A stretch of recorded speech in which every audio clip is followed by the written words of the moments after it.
Kirain siapa? Takut tau. Aduh, Kamu ngapa?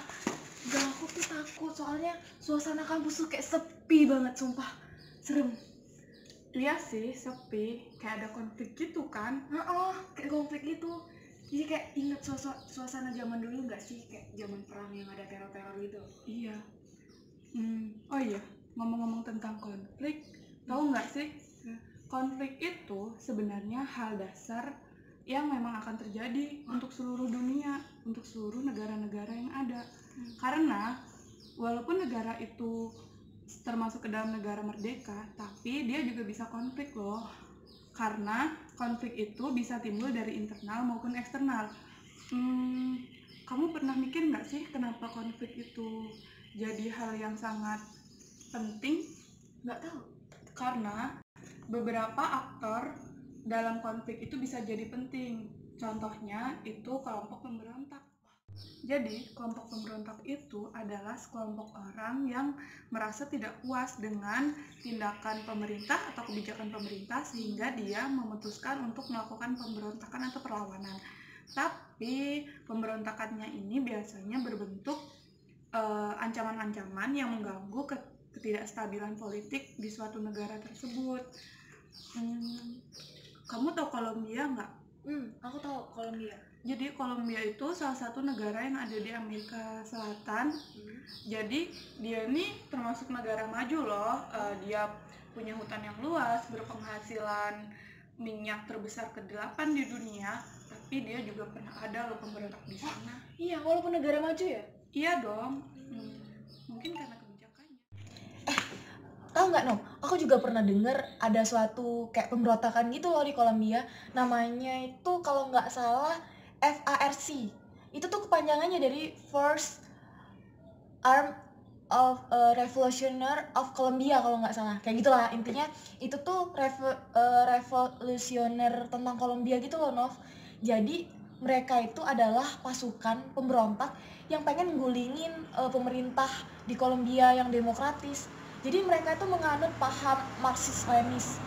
Nah, selain itu tuh mereka tuh juga terlibat dalam pemerasan, terus kayak FARC ini didirikan tahun 1964. Gimana? Tua nggak sih? Udah lama banget kan? Aku aja lahir tahun 2000. Nah, FARC ini adalah pemberontakan tertua di Amerika Latin. Jadi mereka ini punya 12.000 membernya banyak ya. Nah, kebanyakan dari mereka itu tinggalnya di desa, jadi nggak di kota gitu. Nah, mereka ini juga mendorong suatu patriotic opinion sama mendukung partai komunis gitu loh, komunis Kolombia kalau nggak salah, PCC pada tahun 1985. Jadi kayak mereka tuh saking keterkenalnya pada tahun 1999 itu jumlah mereka tuh bertambah, melonjak, yang tadinya 12.000 jadi 18.000. Sumpah itu mungkin bener-bener legend banget di zaman itu.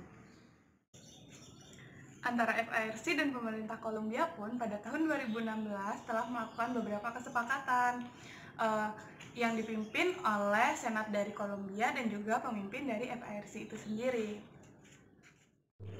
Menurut sumber, ada 3 kepemimpinan yang memimpin FARC. Yang pertama, kepemimpinan tertinggi yaitu sekretariatan, yang kedua yaitu komandan, yang ketiga yaitu pemimpin-pemimpin kelompok. Pemimpin kelompok ini adalah para pemimpin-pemimpin yang tidak ingin dimobilisasi oleh pemerintah. Sebagai organisasi militan, tingkat kepemimpinan tertinggi FARC adalah sekretariat.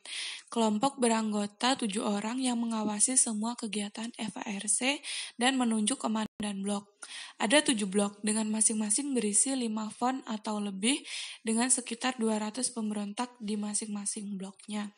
Selanjutnya yaitu kepemimpinan baru dari FARC yang terdiri dari para anggotanya di dalam Kongres Kolombia. Sebagian menjadi pemimpin di partai politik FARC. Dan yang ketiga yaitu pemimpin angkatan bersenjata yang menolak untuk didemobilisasi. Sebagai gantinya, mereka menjadi komandan dari kelompok-kelompok sempalan FARC yang telah mempertahankan. namanya juga pemberontak. Negara mana sih yang rela negaranya diberontak, iya kan? Jadi FRC ini nggak ada pendukung dari negaranya sendiri. Nah, karena sebab itu banyak negara yang memanfaatkan kekuatan dari si FRC ini tadi. Nah, salah satunya negara Kuba. Jadi pada masa tahun 70-an sampai tahun 80-an itu mereka itu membantu dana kepada si FRC ini. Itu dalam tujuan untuk bekerja sama. Nah, setelah tahun 2000 ada negara baru nih.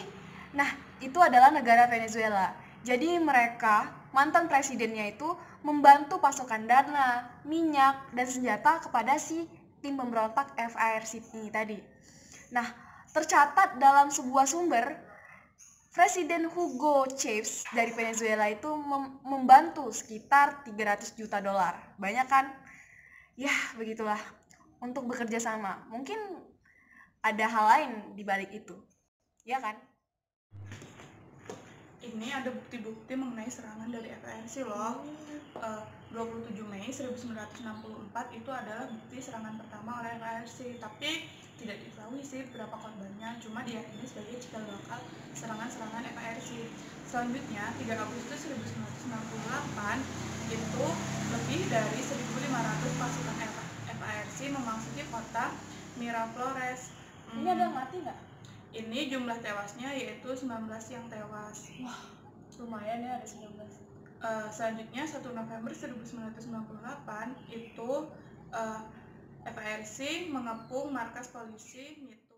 Sekitar 800 pemberontak FARC terbunuh dan 84 lainnya hilang. Oh iya, Naf, di sini dalam sumber ini juga aku nemu loh. Jadi si FARC ini pernah menculik kandidat presiden kabarnya.